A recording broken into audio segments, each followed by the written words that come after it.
Hey guys, what's up?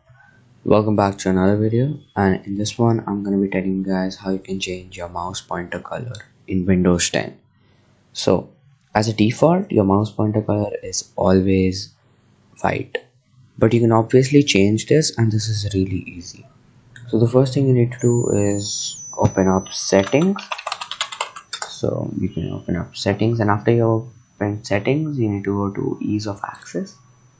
After ease of access, in the left panel under the vision settings, you will see something called cursor or pointer.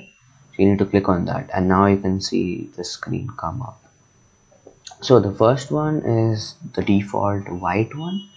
Second option is a black one. So as you can see, now my mouse pointer is black.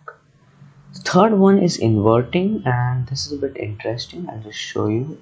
You can also change the mouse pointer size from here, and as you can see, inverting is a bit different from others. If I put it on some other colors, so it will change its color, and sometimes this is really interesting for people. But the most important, or like the most interesting one that I found out over here is last option, which is a particular color. So literally you can change your mouse pointer color to any color.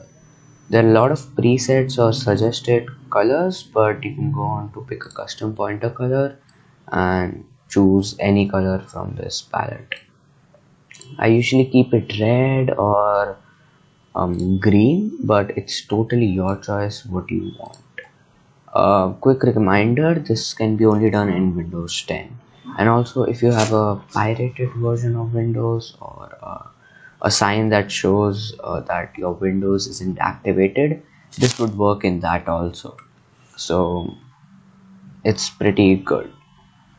That's all for this video, guys. Catch you guys in the next one. Peace out. You ain't got nothing to do if you stayed home.